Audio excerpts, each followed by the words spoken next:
Hello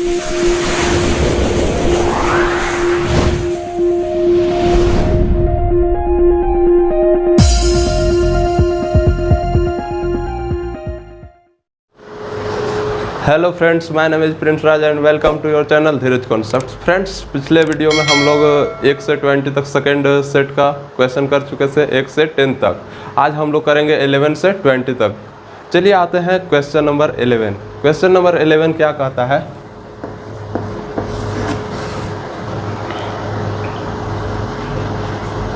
question number 11 है, question है कि 500 अंडे हैं, एक डिब्बे में 500 अंडे हैं जिसमें 3/20 अंडे टूट जाते हैं।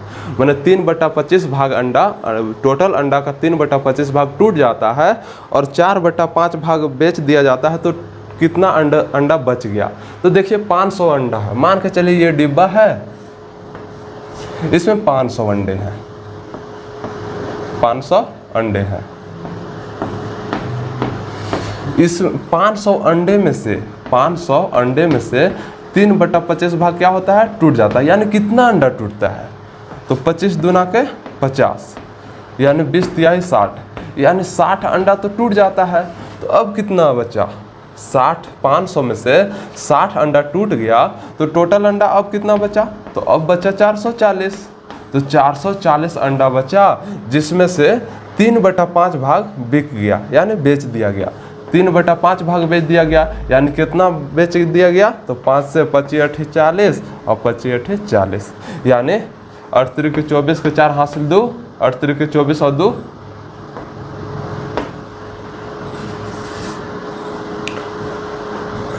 4/5 अंडा बेच दिया गया।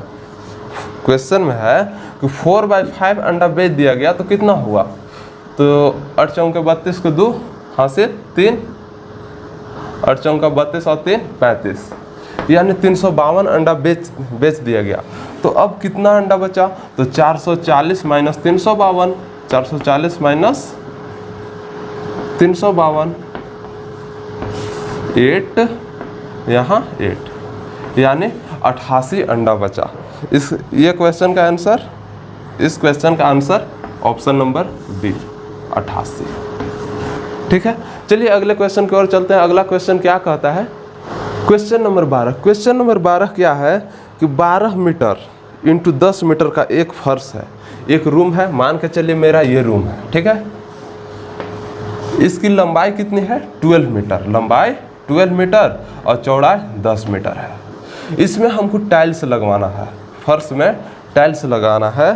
तो कह रहा है, क्वेश्चन मेरा है कि 10 सेंटीमीटर इंटू 8 सेंटीमीटर के कितने आयताकार पट्टियाँ की आवश्यकता होगी। हमको पट्टी यानी टाइल्स की संख्या निकालना है, यानी पट्टी की संख्या निकालना है। तो पट्टी की क्षेत्रफल कितना हो जाएगा? तो पट्टी का क्षेत्रफल, पट्टी का लंबाई चौड़ाई कितना है? तो पट्टी का लंबाई है 10 इंटू 8, यानी पट्टी का लंबाई कितना? पहले कमरे का क्षेत्रफल, मान के चलिए ये कमरे का क्षेत्रफल कितना है? 12 मीटर गुना 10 मीटर। और पट्टी का क्षेत्रफल कितना है? पट्टी का लंबाई चौड़ाई कितना है? पट्टी का लंबाई चौड़ाई 8 centimetre into 10 centimetre, 8 centimetre into 10 centimetre.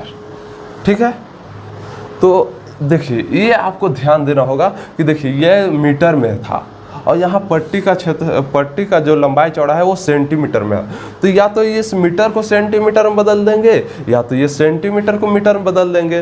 तो आपको ऐसा पता होगा कि 1 मीटर बराबर कितना? 1 मीटर बराबर 100 सेंटीमीटर होता है। और मीटर को बड़ा को छोटा करने में आसान होता है, छोटा को बड़ा करने में थोड़ा पॉइंट में ये आ जाएगा, इसीलिए हम बड़ा को छोटा करते हैं। तो चलिए 12 मीटर बराबर 1200 सेंटीमीटर इंटू 10 मीटर बराबर 1000 सेंटीमीटर बट्टा 8 गुना 10। ठीक है, 10 से 10 कैंसिल, 1 0 से 1 0 कैंसिल, 8 से 8 एकम 8, 4 बचा, 8 बचे 40, यानी अब गुना कर देंगे 1500, यहाँ 2 0 है तो 2 0 लगा दें, यानी 15,000 टाइल्स ये रूम में लगेगा। ठीक है, 15,000 पट्टियाँ ये रूम में लगेगी। तो ऑप्शन नंबर इसका कौन हो जाएगा? तो ऑप्शन नंबर बी। ठीक है, चलिए अब अगले क्वेश्चन की ओर चलते हैं। वार्षिक साधारण ब्याज की दर से 4 वर्षों में 6600 हो जाएगा। मैंने वो राशि पूछ रहा है, राशि कहने का मतलब मूलधन हमको ज्ञात करना है। मूलधन क्या कर रहा है, मूलधन ज्ञात करना है कि मूलधन मान के चलिए कितनी है, मूलधन मान के चलिए x है, x ये राशि है, ये 4 वर्ष में कितना हो जाना चाहिए, 4 वर्ष में 8%, 4 वर्षों में 8% की दर से कितना हो जाना चाहिए, 6600 हो जाना चाहिए। कौन यहाँ कौन सी राशि रहेगा, ठीक है, यानी कितनी राशि को 4 वर्षों में 8% की दर से 6600 हो जाएगा। तो मान के चलिए साधारण ब्याज के दर से, तो साधारण ब्याज बराबर फॉर्मूला क्या होता है, साधारण ब्याज बराबर मूलधन, तो मूलधन कितना है x, तो x गुना समय, समय कितना है 4 वर्ष, गुना कितना परसेंट, 8% की दर से, बट्टा 100, ठीक ना।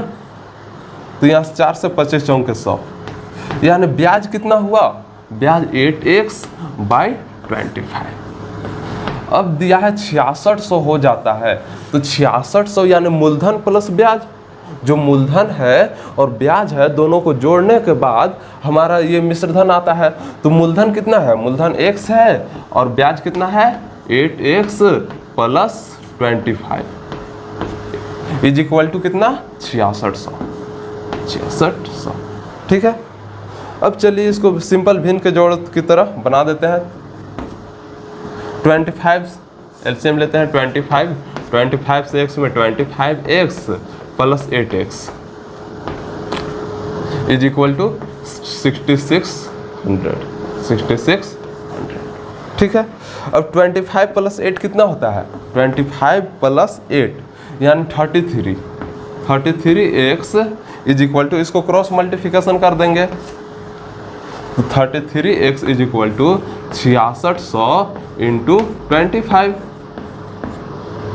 तो x बराबर कितना हो जाएगा 6600 इंटू 25 बाई 33, तो 33 दुना का 66 यानी 200 बार में कट जाएगा, और 25 दुना का 50 यानी 5000, ठीक है। यानी इसका मतलब हुआ कि 5000 रुपया अगर मान के चलिए हम किसी से लिए, 5000 रुपया हम किसी से लिए, तो 4 वर्षों में 8% की ब्याज की दर से वो 6600 हो जाएगा, ठीक है। चलिए अगले क्वेश्चन की ओर चलते हैं। अगला क्वेश्चन क्या कहता है, क्वेश्चन नंबर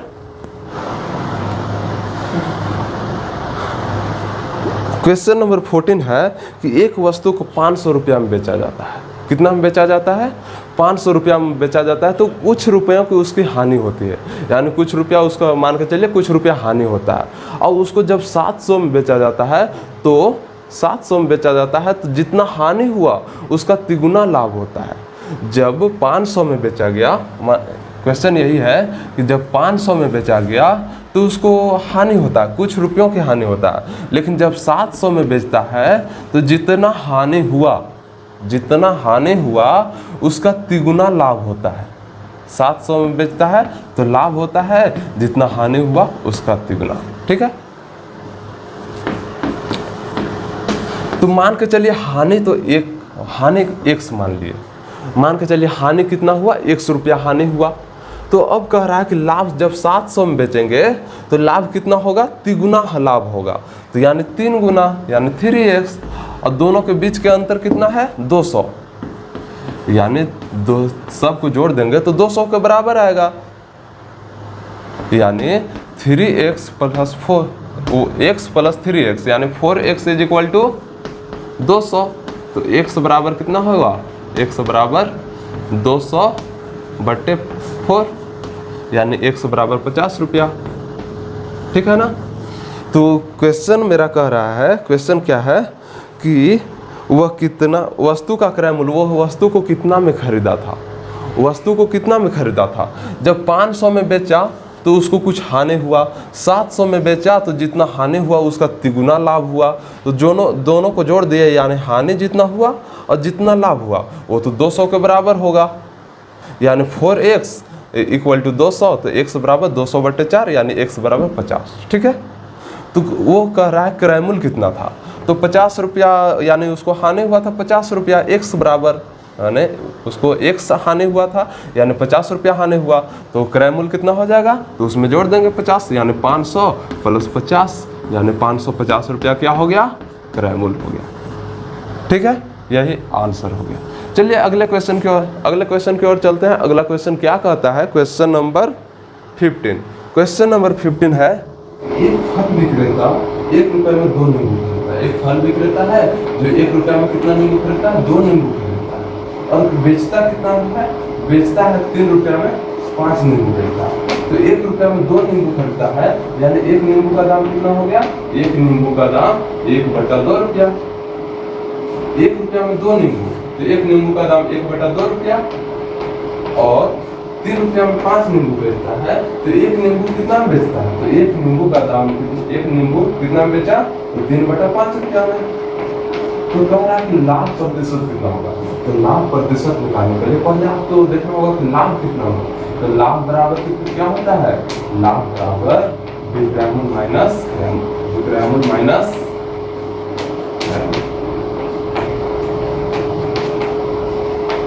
तो विक्रय मूल्य कितना है, विक्रय मूल्य 3/5 माइनस 1/2, 3/5 माइनस 1/2। एलसीएम ले लेते हैं, 5 गुना 10, 6 माइनस 5 यानी 1/2। ठीक है, अब पूछ रहा है लाभ प्रतिशत कितना होगा, तो लाभ प्रतिशत बराबर आप लोगों को बताते हैं, लाभ प्रतिशत बराबर लाभ गुना 100, लाभ गुना 100 बटा क्रय मूल्य, लाभ गुना 100 बटा क्रय मूल्य। तो लाभ कितना है, लाभ 1/10 गुना 100 बटा क्रय मूल्य कितना है 1/2 यानी 10 10 के 100 ऊपर जाएगा यानी 10 गुना 2 यानी 20%। यानी ऑप्शन नंबर डी इसका राइट आंसर। ठीक है, चलिए क्वेश्चन नंबर 16 को आते हैं। क्वेश्चन नंबर 16 है कि निम्न में से कौन सा कथन सही है, निम्न में से कौन सा कथन सही है। तो दिया है शून्य। शून्य क्या चीज है, एक सम संख्या है। शून्य क्या है आपको बताना है, शून्य क्या है, सम संख्या है या विषम संख्या है, विषम संख्या है, या फिर शून्य एक अभाज्य संख्या है,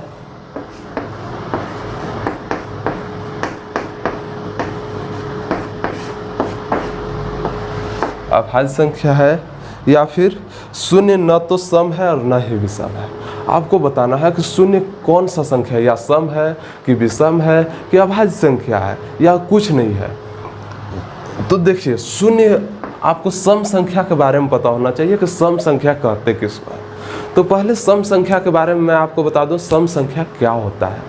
सम संख्या होता है कि जिसके अंत में 0, 2, 4, 6, 8।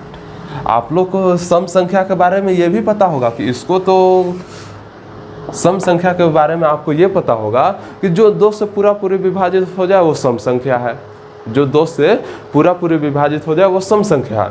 परंतु ये भी होता है कि जिसके अंत में 0, 2, 4, 6, 8 रहे वो भी सम संख्या है। तो देखिए 0 क्या है, 0 एक सम संख्या है। ठीक है, यानी 0 सम संख्या। ऑप्शन नंबर इसका कौन है, ऑप्शन नंबर बी है, यानी इसका ऑप्शन नंबर बी सही हो जाएगा।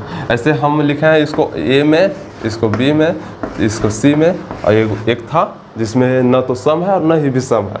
तो ऐसा नहीं है, 0 एक सम संख्या है, यानी ऑप्शन नंबर ए सही। हमारे अनुसार, यहाँ के अनुसार ऑप्शन नंबर ए सही है। ठीक है, चलिए अगले क्वेश्चन की ओर चलते हैं। अगला क्वेश्चन मेरा कह रहा है कि बड़ी और छोटी से छोटी 5 अंकों की संख्या, एक संख्या दिया हुआ है 0, 3, 6, 7, 9, 5 अंक दिया हुआ है। ठीक है, इस 5 अंक को लेकर के बड़ी से बड़ी और छोटी से छोटी संख्या बनाना है। बड़ा से बड़ा और छोटा से छोटा अंक बनाना है और किसी एक संख्या को दोबारा यूज नहीं करना है। क्या कह रहा है कि इसी संख्या को यूज करके एक संख्या को एक बार ही यूज करना है और उसको 5 अंक के बड़ी और छोटी संख्या बनाना है और उसका अंतर ज्ञात करना है। ठीक है, तो 5 अंकों की बड़ी संख्या पहले हम बताते हैं कि बड़ी संख्या कैसे बनाएंगे। तो बड़ी संख्या बनाने के लिए कुछ नहीं किया जाता, पहले बड़ा को लिख दिया जाता है, यानी पहले 9, इसके बाद 7, इसके बाद 6, इसके बाद 3, तब 0, यानी यही इन सब संख्या से बनने वाली बड़ी से बड़ी संख्या है। ठीक है, और कह रहा है कि छोटी से छोटी संख्या, तो छोटी संख्या सबसे छोटी कितना है। जैसे हम बड़ी संख्या लिखे कि सबसे पहले बड़ा, उसके बाद उससे छोटा, उसके बाद उससे छोटा, उसके बाद उससे छोटा, इसके अंतिम में सबसे छोटा। लेकिन छोटी संख्या क्या वैसे ही लिखेंगे? नहीं। देखिए, आप कहोगे कि सबसे छोटा तो सर 0 है, तो यहाँ क्या पहले 0 लिख देंगे? देखिए, इसको ध्यान से समझना। अगर 0, 3, 6, 7, 9 इस प्रकार से लिख दिए तो क्या हुआ? इसको आप क्या पढ़ोगे? यानी 3629। लेकिन अगर 0 ना भी रहे तो भी क्या पढ़ोगे? 3629। यानी दोनों में कोई बदलाव हुआ नहीं हुआ। तो ये तो 4 अंक की संख्या हो गया, हमको 5 अंक का निकालना है, 5 अंक का संख्या बनाना है। तो 5 अंक का संख्या कैसे होगा? तो सबसे पहले अगर 0 हो तो 0 को सबसे पहले नहीं लिखा जाता। सबसे पहले 0 से बड़ा क्या संख्या? 3 है, तो 3 लिखेंगे, इसके बाद 0 पुट कर देंगे और इसके बाद उससे फिर बड़ा चलते जाएंगे, 6, 7, 9। ये हो गया इन संख्याओं में सबसे छोटी संख्या। ठीक है, तो अब यही संख्या को घटा देना है, यानी 3, 0, 6, 7, 9 इसी का अंतर पूछ रहा है, तो घटा देंगे सिंपल। चलिए घटाते हैं।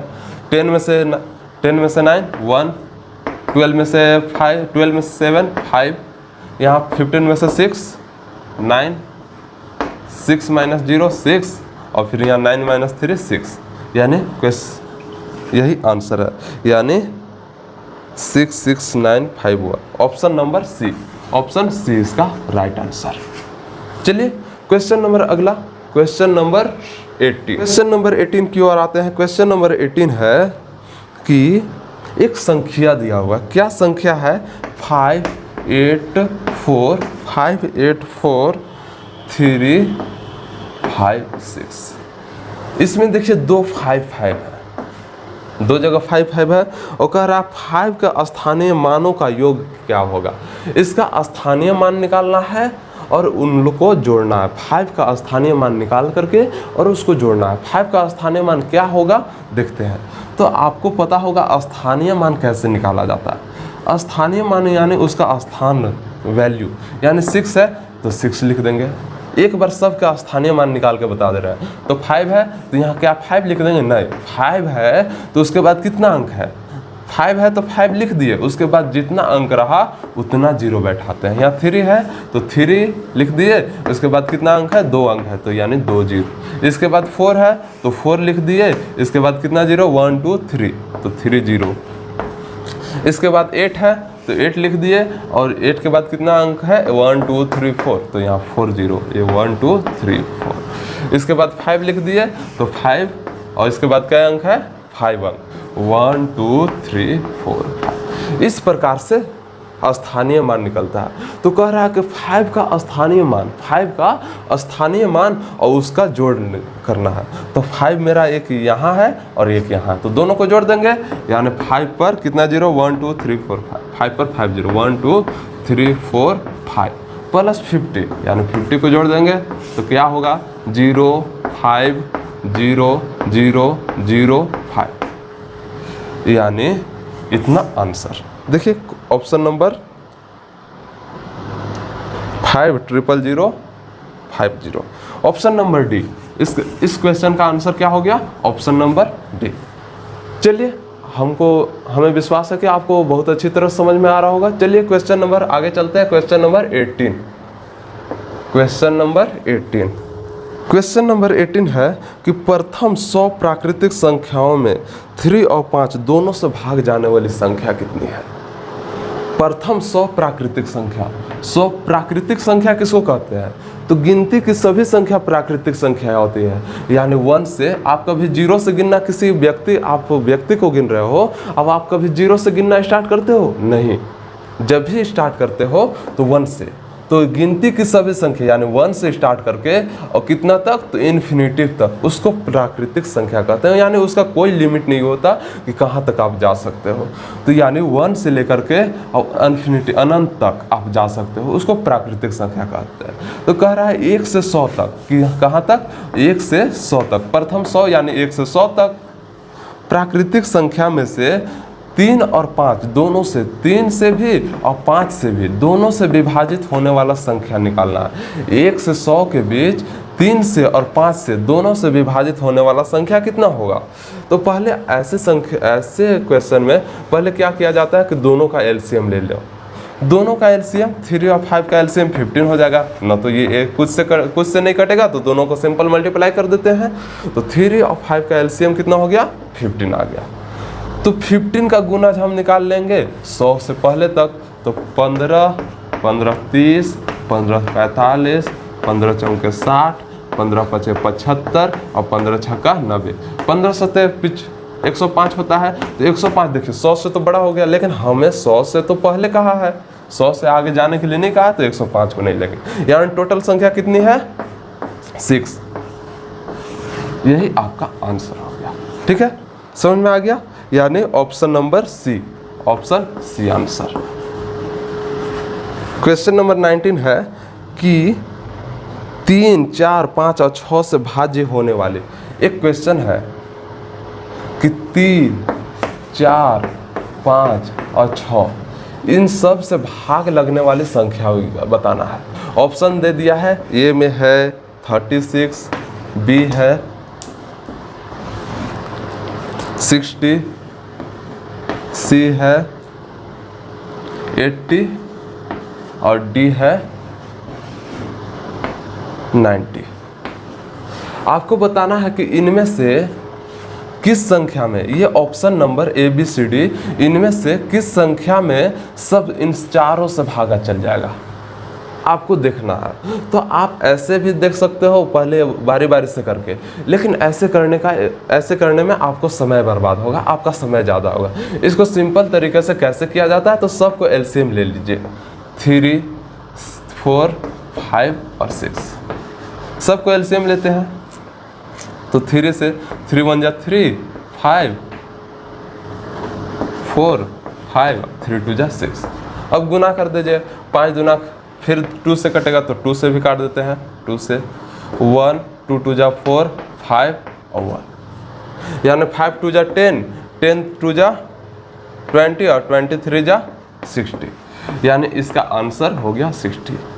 ठीक है, लेकिन अगर हम यहाँ एलसीएम क्यों निकालें, आपको पहला वीडियो में जो मैंने पहले वीडियो बनाया था उसमें एलसीएम के बारे में बहुत अच्छी तरह से बताया था कि एलसीएम क्या होता है, एलसीएम क्या होता है, आखिर ये एलसीएम क्या हो। एलसीएम का मतलब होता है लोवेस्ट कॉमन मल्टीपल।